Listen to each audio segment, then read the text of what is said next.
My name is Art, and this is the Mother City Car Company. It's a car sales business that I've been running in Cape Town for the last 12 years. And we've got quite an exciting day ahead of us today. We've got two really cool new arrivals coming in. One is a Maserati Granturismo, and the other a pretty scarce Jaguar XK-RS. We've also got 3 client deliveries, clients taking delivery of an Aston Martin DB9, an Audi TT, a super scarce low mileage original variant, and a Porsche Boxster. So come along for the ride, see what we do, how we do it, and hopefully have some fun with us as we carry on about our day.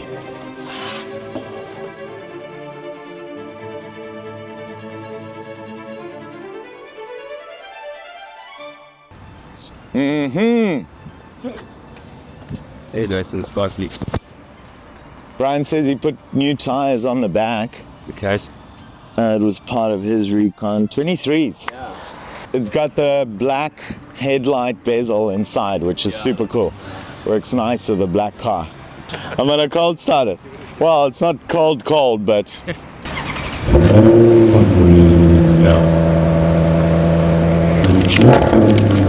Let's go.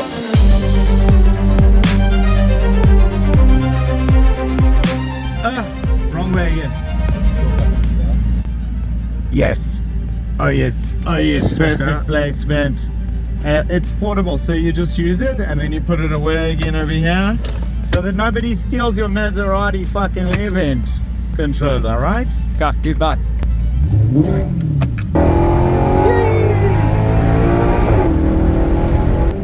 It's pretty quick, dude. It's fast enough. It's quick enough. It's not gonna break any Nürburgring records, but it's not its purpose. You can drive it on the limit, and it's good fun. It revs up to 7.5 and then bumps off the throttle in a tremendous fashion. And then you throw in the next cog. That's very cool. It's good. Yeah. It's good.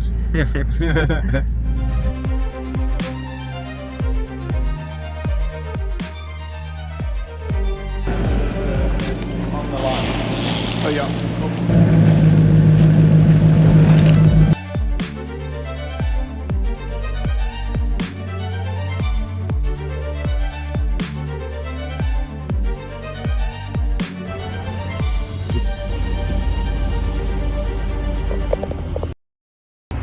While we're here waiting for our Jag to get aircon regas, I just want to see if this whole trick works, right? If I try and go for this, if it's gonna disappear. No, bro, I can rip this thing off.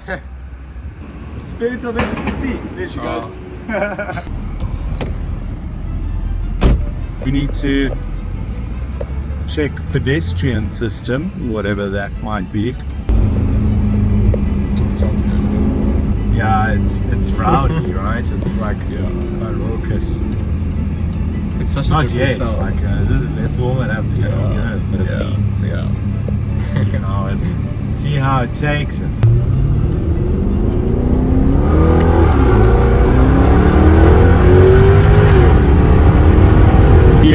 You're putting on your brakes. I got you. Yeah. Look at them, like driving at 6/10 at the most. Like, you sure about Sunday? I'm so keen. Sunday. So tell me about Motley Crue. Where does it come from? The Motley Crue Car Club. The fearless leader of our Motley Crue is That's it. a guy called Lowe. Okay. Lowe is an interesting character, and Motley Crue started with Lowe and this super funny guy. He's an Asian guy. His name is Denny. Hey, Denny! We're taking over, bro. Everybody smile! Hey, you're quite low. So he looks like Han from the movie Fast and the Furious. Okay. So we even done like a video of him once when he's like sitting eating chips like this. We made it into like a GIF and they sent it to each other on the WhatsApp. So Denny and Lowe started to go and drive their cars early on a Sunday morning. Eventually, you know, this group is like 40 or more people strong. Cool, so now we've got both cars, both our new arrivals back in the shop, or in the shop for the first time. Let's have a quick look at both of them individually. So the Maserati is probably the one that I'm most attracted to personally. I've really enjoyed these cars over the years. We've had well over a dozen of different models in the shop. A black Maserati always presents so much nicer than any other color because it's got this kind of mean undertone to it. And I think the design of these cars, the Granturismo, having had such a long production cycle, had 2 facelifts during the entire course of the production of these cars, which started in 2008, 7-8, and ran all the way up until about 2 years ago. So it's 15 years, and the shape itself and the headlights and all of that hasn't really changed. So Pininfarina, which is the design house that was outsourced by Maserati to do the design of the Granturismo, did a fantastic job from the get-go.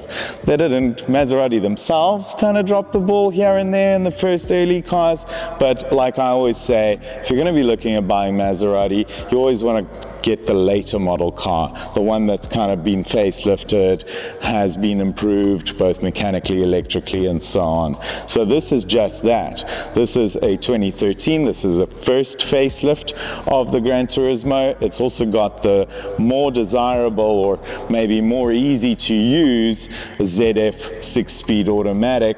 I personally think that the Cambio Corsa, as Maserati call it, or MC Shift, is a really fun gearbox to engage with, but the Automatica is definitely the one that most buyers will gravitate to. So it's got that going for it. It's also got 17,000 Ks on the clock, so it's done hardly any mileage. The car is 11 years old now. It has been serviced at Maserati its entire life, and from what we see and feel from the short drive that we had just now, it really doesn't need anything in terms of mechanical or electrical recon. There's a few little things on the interior which we need to address, but those are things that I know how to deal with. The Jag. So the Jag, I think, is probably a scarcer car than this would be. XK-RS, I don't know exactly how many were built globally, but I can't imagine many, and maybe we'll get back to you on the exact numbers. But this was the sort of super high performance version. Like, the car's really punching above its weight with the amount of power that it's got. 405 kilowatt, 680 Newton meters torque, 0 to 100 4.2 seconds, and a top speed of 300 plus. So, you know, this thing's really encroaching on supercar territory here. But yeah, it's a tough choice between these two. This one will be sort of just about under R1,000,000, 950 or so to retail.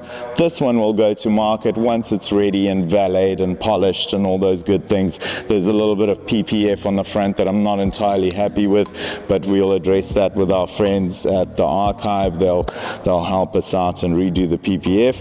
But this one will go on market at 700,000 Rand. It's got 54,000 Ks on the clock, very low mileage car. It's a 2012, so it's a year older than this one, so it's now 12 years old. 50,000 Ks, do the maths, that's an average of about 5,000-6,000 kilometers a year. Very low miler. Full service history with Jaguar, so we're all happy about both the car's sort of conditions and things like that. Right, so let's have a quick look at this Jag's meaty power plant. This is still the same 5-liter supercharged engine that you find in the replacement car that replaced this, which is the F-Type SVR. Then on the interior, check this out. So the seats have got this really cool kind of carbon fiber look leather, which is something that you see occasionally on cars, but not very often. Everywhere is leather clad. The dash, there's got a nice sort of cranberry red contrast stitch on it, and even the headliner on these cars is also completely leather, which is quite a cool touch. yeah, nice place to be. Seats are super comfortable. They got that kind of full-on race car kind of Darth Vader vibe going on. But again, you're buying this car because of the raw power that it delivers. The Maserati, so obviously super characteristic, big, wide, gaping front grille. This continued through the entire production cycle of the Granturismo, and front and center, the Maserati Tridente. So the emblem originates from where the Maserati brothers, there was 5 brothers, and they started initially by supplying car parts and things like that, and then eventually they wanted to go racing, so they built their own car, and they chose the trident emblem because there's a famous fountain or statue in Bologna, and the trident, it's Neptune holding the trident, and it represents sort of power and over water and all these things. So it kind of stuck with that, and that continued with the Maserati brand. A lot of people call it the trident, a lot of people call it the spork or the fork or devil's fork. There's a number of names for it, but there's no denying that it's an absolutely iconic symbol in the industry. This is a 4.7 liter Ferrari derived block known as the F136,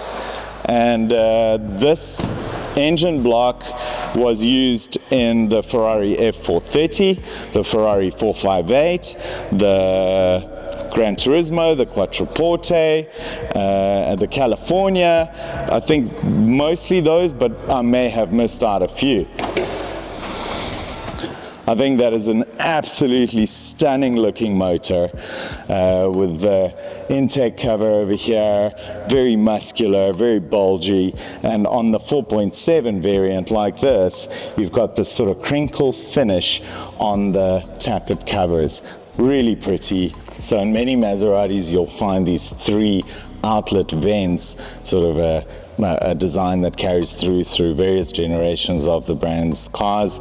They are there for a purpose. They do release some hot air that's emitted by the motor, and just under it you'll find the Pininfarina badge. So something you don't often see these days. Even Ferrari themselves and Maserati have moved away from outsourcing to coach builders Pininfarina, which has been their primary design house. Now Ferrari Maseratis are all designed in their own in-house design bureau. Nice little emblem on the three-quarter just behind the C-pillar, also another iconic Maserati design cue or element.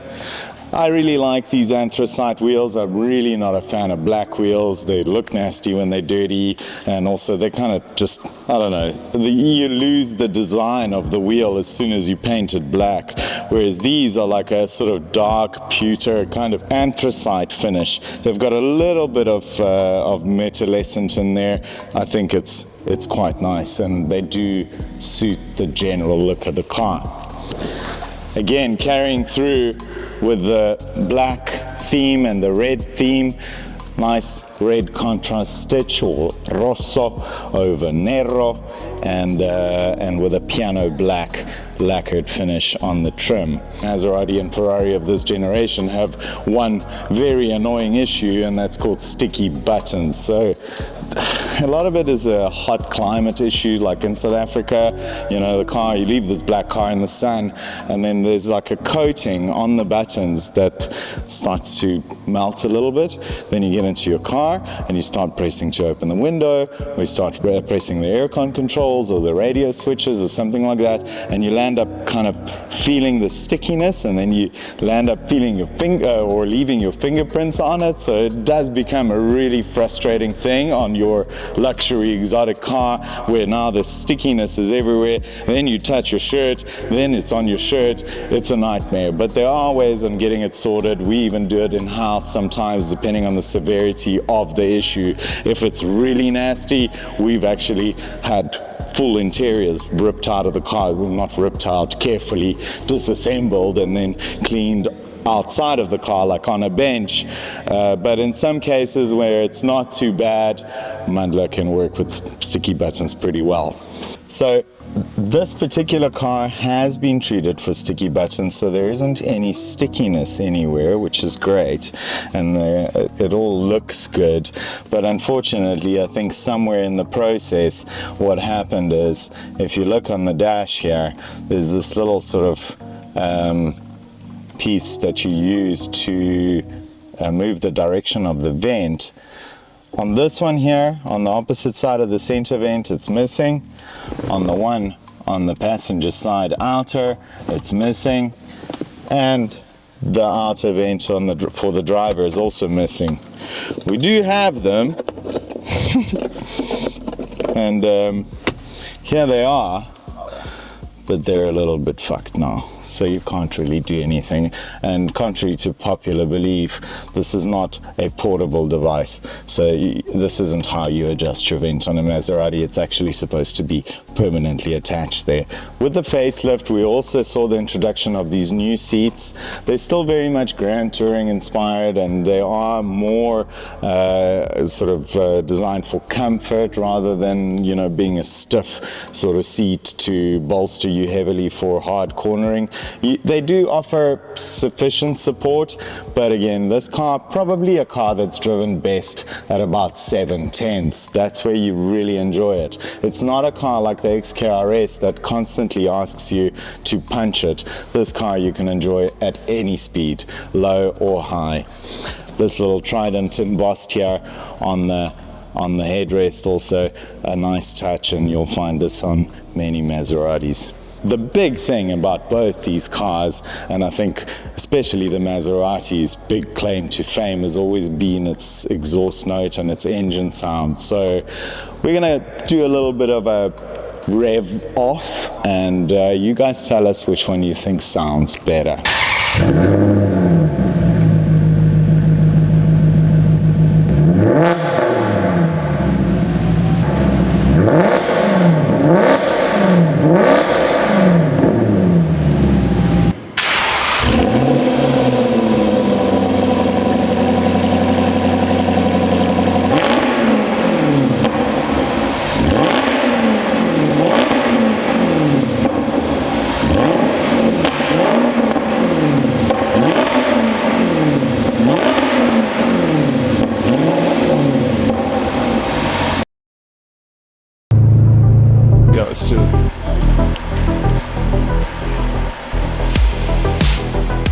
Drafting, huh?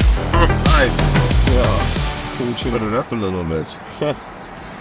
Good boy.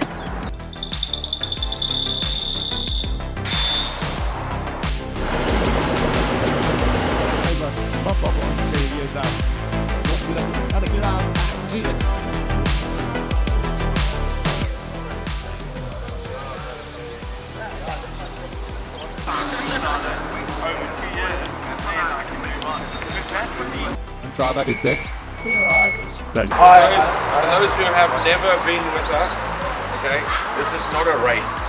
Okay, this is literally there's gonna be. I don't know where I'm going. No, you must know, Jenny. When you coming with your super car, I'll be behind you. Super leisure car. I'll be behind you, big boy. Right.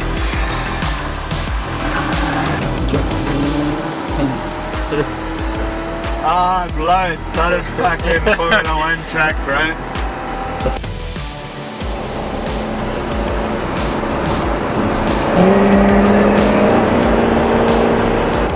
He's deep edge. He's taking off the 3 hours. Dude, that is so gangster. Danny, you hit that bird, right? I was wondering what the fuck that was.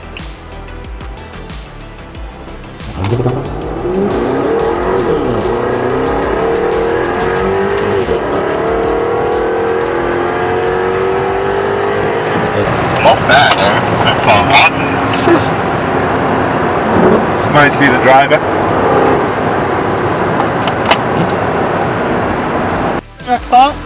I challenge you! Let's go!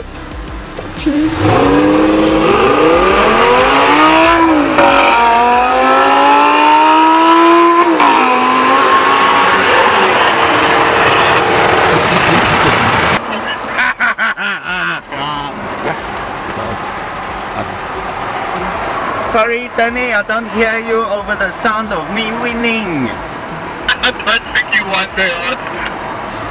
What do you mean, I won? What are you talking about, dude? You're behind me, fuckhead. Don't be so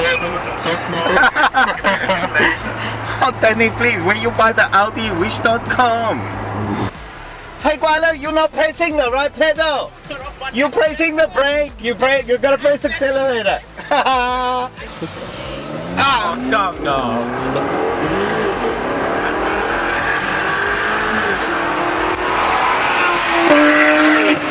Shit!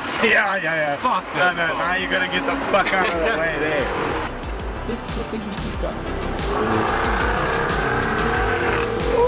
Whoa! Oh, beautiful. Oh my fuck, that's Yeah. How was that fucking bit of a slapper there? scary. Traction controls aren't very good.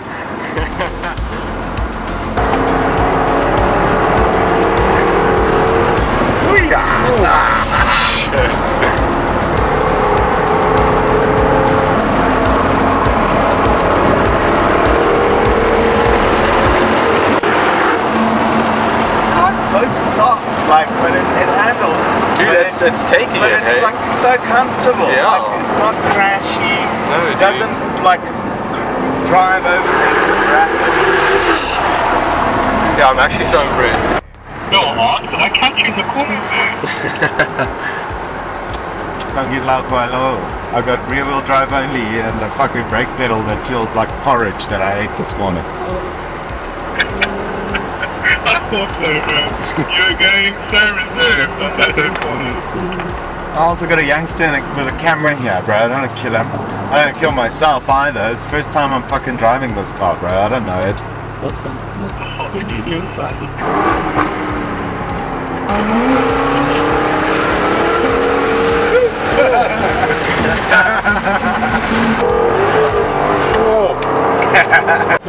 Right. Well, this car's going pretty well. Yeah, I'm gonna make a hole in the carpet. It's definitely. let me chase Mike off the car. And I have to work for that big power. I can keep up with me. You just be holding me back on that rear wheel drive of yours.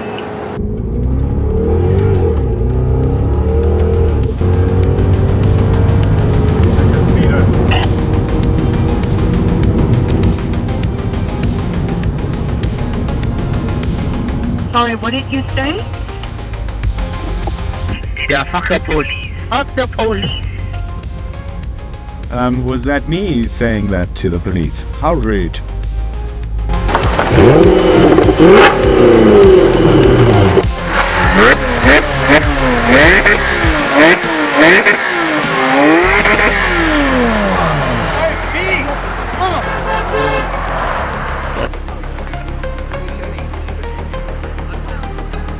I took a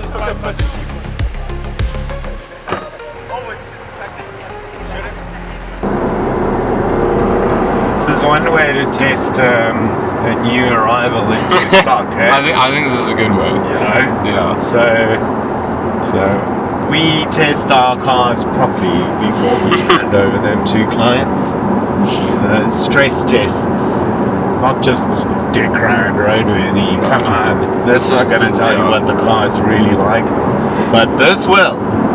This is responsible. And I'm quite happy with this car, and therefore can sell it with a very clear conscience. Good car.